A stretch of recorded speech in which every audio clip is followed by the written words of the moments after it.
We are live, NAB 2025, at the Amaran booth, South Hall, Crater Lab.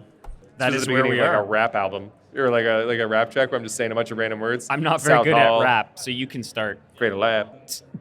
We're here with Anthony. That is me. Anthony, what's your YouTube channel? Anthony Gugliotta, G-U-G. It's like, don't confuse it with Guggenheim or Google. G-U-G-G or G-U-G? So G-U-G. G-L-I-O-T-T-A? Boom. Yeah. Did they put that on screen for you? There's no teleprompter. I got know it. you're used Anthony to the blah, teleprompters. blah, blah, blah. You know what's funny? I don't think that there is any footage of you and I doing anything before. Is there? On screen together, there is one. 2 years ago at NAB, I think I interrupted. I think you had like a little purple tube or something, and you strapped your microphone to it. That's true. And we had never met, and I think I just like Did I come up to you and ask you something?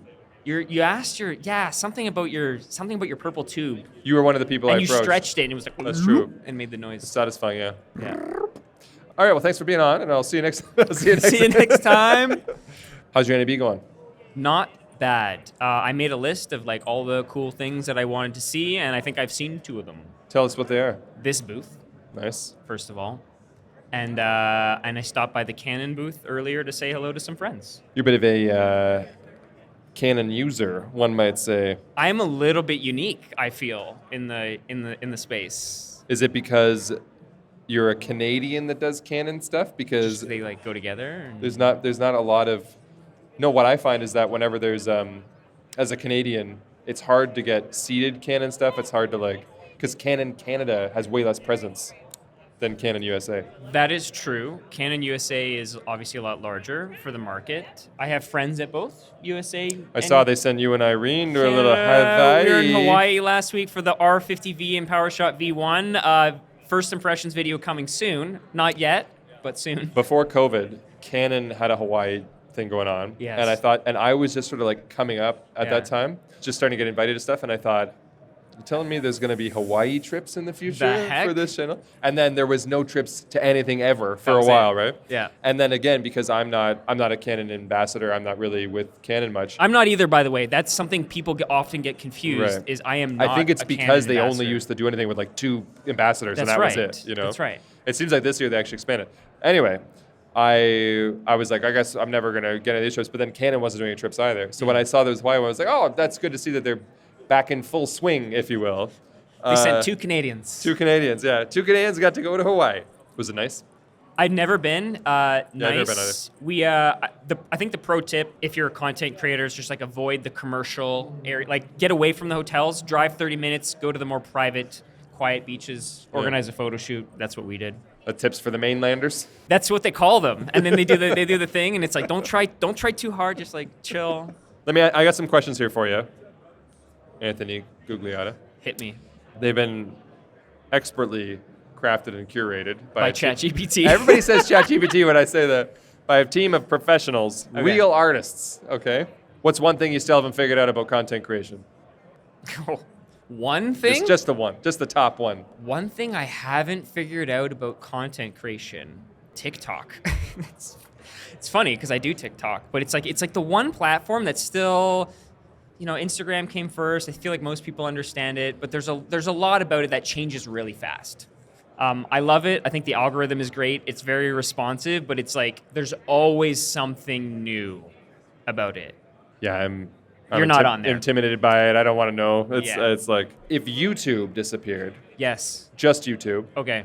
what do you do? I think we have a larger problem overall because then, like, how do I figure out how to fix my Wi-Fi when it's broken, Sure. or how to cook a chicken at the right temperature for the right amount? That's a different problem you have to solve on a different okay. day. But if YouTube, But it's like, how are you pivoting your revenue streams or whatever? I think the interesting thing about me having let's call it a conventional set of skills, I What can are you, go. Liam Neeson? Wow, I have a very specific set of skills. No, I think I would just go back to doing probably some sort of photo, video marketing in general. I mean, I think YouTube teaches us how to market ourselves as a brand. Fun fact, I used to do architecture before photography and YouTube. Would I go back to that? I'd probably stick to what I'm doing now in just like a non-online, non-YouTube capacity. Working for a brand?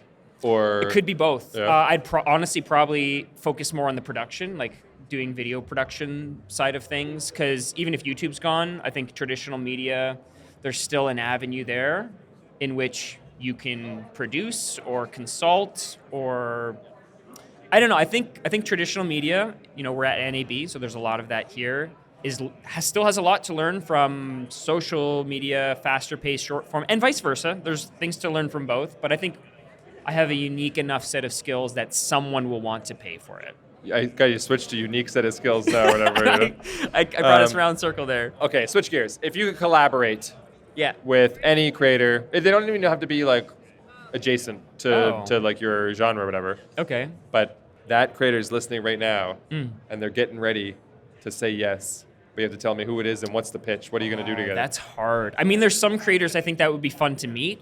There's a lot of creators in the space that I've either met and done videos with. That's kind of fun, kind of cool.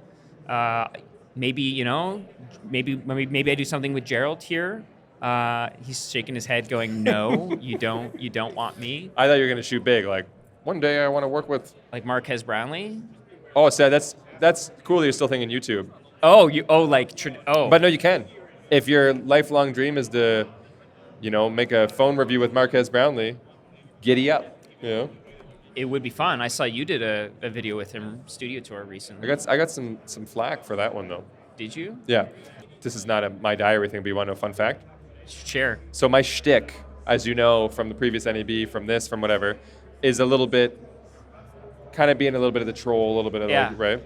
And in person, we go in, we do a little schmooze and a little setup, we talk about what we're going to do, then we roll, then we go through it, and I'll be the hard ass or I'll be whatever I am, right? Giving him the points on the blank. But everybody's in on it. Everybody's in on the bit. Yeah. But some audience doesn't know that. And because Marquez was probably one of the first people for whom I was exposed to a different sort of audience demographic that has a different, let's say, connection to the creator than what I'm used to. People just watch my videos for like, it's a new camera, whatever, who cares, whatever. People aren't, but I feel like people really love Marquez. And when they see some guy walking through his studio, they were like, who is this guy? Who does he think he is? Get him out of here, That's fair. I see that. I think we all get that at some point. I mean, my content also tends to be a little bit more technical, but I do have a little bit of like a sarcastic side to me, which if you've never met me in real life, you can be like, it's very easy to take offense from. And so sometimes I'll throw something in and people will be like, I don't like this guy anymore. It's like, okay, it's just roll back. But if you did that with one of these collabs and then they'd be like, done. Why is he so snippy with my favorite creator? Absolutely done. But I'll let Marquez know you want to work with him. You just have to be nice to him or his audience will rip you up. What's the most overrated piece of gear? So I would default to what is everyone really interested in. Yeah, it doesn't even have to be bad. It can be a great piece of gear, but just overrated is all hell. I mean, I think generally cameras are overrated and lenses are underrated and lighting is underrated. And I'm not just saying that because we're in the booth here, but if you know what you're doing, you can make your Google Pixel, because I know you have one too, look like a professional camera with some caveats. You don't have the bit rates and the log color profile. Google Pixel, give me some log. But you're going to be closer to a good image with a phone and good lighting than you will with no lights and a good camera. Lighting. So I think based on the views and what the audience engages with, I think the cameras are overrated, and the little things like those either lights or little accessories that can change and improve the functionality of the gear that you already have, those types of things are underrated. So keeping in the lighting thing then, what's the worst lighting setup you ever used on a video? Oh, okay. So coming from a photography background, I feel like my brain was not, I need to set up lights. I can just use what I have. So if you go back to some of my probably earliest YouTube shorts, I had a very crappy, small LED panel light, and I didn't white balance. I think I put it on 3,000 Kelvin and then had my color temperature on my camera to probably 4,000 or 5,000 Kelvin. So just really, really... It was just bad, and just skin tones are off, and I probably tried to correct it in Premiere Pro, and it just didn't work. Have you learned anything since then? Yeah, that was probably 5+ years ago, which is relatively recent, but I fixed it fairly quick. Like those videos there's not many of them that look that bad. What's the most bizarre place you've ever filmed a video? I feel like I've filmed in a lot of places. I've filmed in an airport. I filmed in the middle of the street downtown Toronto. Bizarre. I don't know. Like When you are filming in places like, say, downtown Toronto or whatever, how do you do with people just kind of like walking by, looking at you like, does it derail your... yeah, like the vlogging style can be a little bit intimidating if you've never done it before. You just either A, just commit to it, or B, be with someone else. So if you have a friend that's That does there, make it easier. then it feels like it's a conversation and you're not just like, what's up, YouTube?